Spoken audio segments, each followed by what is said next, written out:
అందరికీ నమస్కారం. Welcome to Suman TV. నా పేరు స్వప్న. గుండె పదిలంగా కొట్టుకుంటూ అంతసేపు కూడా మన జీవితం, మన ప్రాణం ఉంటుంది పదిలంగా. తర్వాత ఏమవుతుందంటే గాల్లో కలిసిపోయే ప్రాణాలు అంటాం. గుండె అంత చాలా చాలా ఇంపార్టెంట్ ఆర్గన్ అన్న విషయం జగమెరిగిన సత్యం. మామూలుగా ఈ మధ్యకాలంలో 40 ఏళ్ళకి ఎందుకు హార్ట్ అటాక్స్ వస్తున్నాయి, 25 ఏళ్ళకే హార్ట్ అటాక్ ఎందుకు వచ్చింది అని అడుగుతున్నాం కదా. కానీ ఇవాళ మనం మాట్లాడబోయే డాక్టర్ గారు చాలా సుపరిచితులు, సుప్రసిద్ధులు. ఎందుకంటే 106 సంవత్సరాల ఒక మహిళకి గుండెపోటు వస్తే ఆవిడని కాపాడి ఆవిడ 110 సంవత్సరాల వరకు బతికేలాగా ఆయన కొనసాగించారనమాట. అంతేకాదు 25,000కి పైగా ఇంటర్వెన్షనల్ కార్డియాలజీలో ప్రొసీజర్స్ చేస్తూ బహుశా 2-3 లక్షల మంది జీవితాలని తాకుంటారు, గుండెల్ని కాపాడుంటారు. ఆయన డాక్టర్ సుధీర్ కోగంటి గారు from Apollo hospitals, financial district. And వారి ప్రయాణంలో దేశ విదేశాల్లో చాలా విషయాలు తెలుసుకున్నారు, నేర్చుకున్నారు. ఇవాళ కూడా మనకి చాలా విషయాలు చెప్పబోతున్నారు. నమస్కారం అండి. నమస్కారం. సో ఎలా సాగింది సార్ కార్డియాలజిస్ట్గా మీ ప్రాణం? కార్డియాలజీకి ఉండే అంత ఒక ఆరా ఇతర ఫ్యాకల్టీస్కి మరి చెప్పలేము, ఉందో లేదో, but what do you say sir? మీరు చెప్పింది చాలా యాప్ట్గా చెప్పారు, కార్డియాలజిస్ట్ ఉండే ఆరా అని చెప్పి. దాని వెనకాల చిన్న ఇన్స్పిరేషన్ ఉంది. నేను కార్డియాలజిస్ట్ ఎందుకు అయ్యాను దానికి. మీకు అందరికీ తెలుసు, నేను ఏఎఫ్ఎంసీలో మెడిసిన్ చదివాను, ఆర్మ్ ఫోర్సెస్ మిడిల్ కాలేజ్లో. It's a very competitive entrance. దేశం మొత్తం రాస్తే ఎంత 105 సీట్స్ ఏముండే, 80 బాయ్స్ 25 గర్ల్స్ అనమాట. So I happy to be one of those boys. So అదంతా ఈ యూకే వెళ్ళిన తర్వాత యూకేలో నేను మెడికల్ రొటేషన్ చేస్తున్నప్పుడు ఐసీయూలో పోస్టింగ్ చేస్తున్నాను. మెడికల్ ఐసీయూలో పోస్టింగ్ చేస్తుండే. ఆ మెడికల్ ఐసీయూలో చూసినప్పుడు కార్డియాలజిస్ట్ రౌండ్స్కి వచ్చేవాళ్ళు అన్నమాట. వాళ్ళు వచ్చినప్పుడు వాళ్ళ ఆరాన్ని చూసినప్పుడు అందరూ ఎట్లా అటెంటివ్ అయిపోయేవాళ్ళు. ఒక కార్డియాలజీ వచ్చారు, ఏం చెప్తారు వీళ్ళు, ఇప్పుడు ఏం ప్రొసీజర్ చేయబోతున్నారు, ఈ పేషెంట్ని తీసుకెళ్ళి ఏమి ఇన్నోవేటివ్ ప్రొసీజర్ ఏం చేయబోతున్నారు, ఎట్లా కాపాడబోతున్నారు అని చూసి ఇన్స్పైర్ అయ్యి అవడం జరిగింది అన్నమాట కార్డియాలజిస్ట్. సో మీరు అన్న ఆరాకి that was an inspiration for మీ.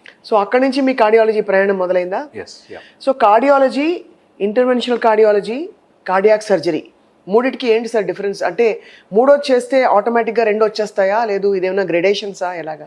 లేదు, అన్నిటికీ డిఫరెన్స్ ఉంది. యాక్చువల్లీ అందరూ కూడా ఈ రోజుల్లో నేను ఇంటర్వెన్షనల్ కార్డియాలజిస్ట్ అని చెప్పుకుంటారు. అది గొప్ప విషయం, ఎందుకంటే ఇంటర్వెన్షన్స్, హార్ట్ ఇంటర్వెన్షన్స్ చేయడం అంత తేలిక కాదు. అవును. బట్ కానీ ఇంటర్వెన్షనల్ కార్డియాలజిస్ట్ అవ్వేక ముందు అందరూ కూడా must be a good general cardiologist. Okay. అంటే హార్ట్కి సంబంధించిన అన్ని జబ్బుల గురించి కూడా అవగాహన ఉండాలి, అన్నీ కూడా ట్రీట్ చేయగలిగే కేపబిలిటీ ఉండాలి. అవన్నీ తర్వాత ఇంటర్వెన్షనల్ కార్డియాలజిస్ట్ అనమాట. సో జనరల్ కార్డియాలజిస్ట్ అయ్యాక, ట్రైనింగ్ బాగా చేసినాక, బాగా పర్ఫామ్ చేసినాక తర్వాత ఇంటర్వెన్షనల్ కార్డియాలజీ అవటం అనేది. కార్డియాక్ సర్జరీ అనేది కంప్లీట్లీ డిఫరెంట్. కార్డియాక్ సర్జరీ అనేది సర్జరీ, సిటీ సర్జన్స్ అంటాము, కార్డియోథొరాసిక్ సర్జన్స్, గుండె ఆపరేషన్స్ చేయడం అనేది different speciality all together.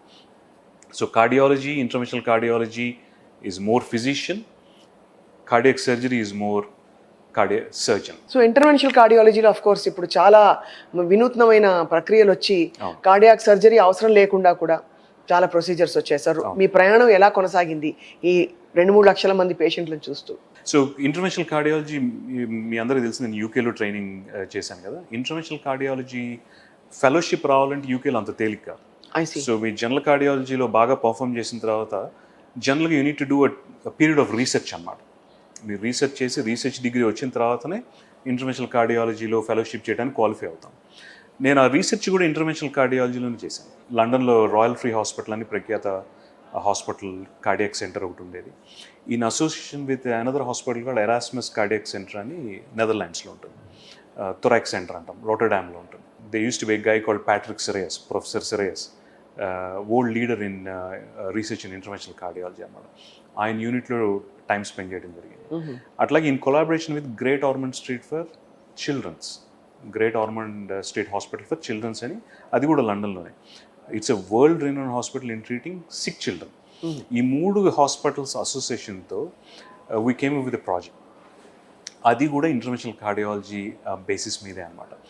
So నేను ఆ ప్రాజెక్ట్ చేస్తున్నప్పుడు I ended up publishing almost 7 to 10 papers.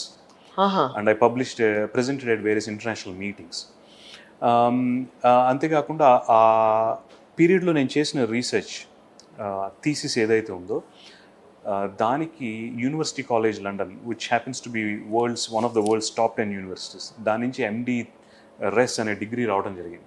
అదయ్యాక I went in to interventional cardiology proper. That was at Barts heart centre in the center of London, which is a big unit, which has got 10 cath labs, doing almost 4,000 angioplasties a year. So I spent 2 years in cath lab doing only interventional procedures, nothing else.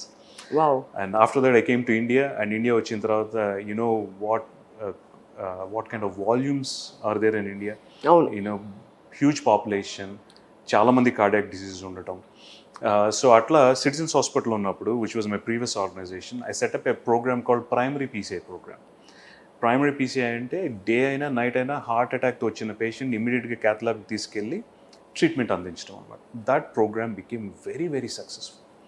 Beautiful. So we touched almost Nallagandla నుంచి all the way up to Zahirabad. A lot of areas we touched. So, in short, it's very rewarding and it's very fruitful, and I'm glad to treat all those patients. So you've had such a fulfilling journey so far. Yeah. మీ అనుమతితో ఎప్పటికప్పుడు మిమ్మల్ని పలకరించి మీ నుంచి most credible information for heart care తీసుకోబోతున్నాం in Suman Always TV. welcome. Thank you. Thank you so much sir. నమస్తే. Thank you.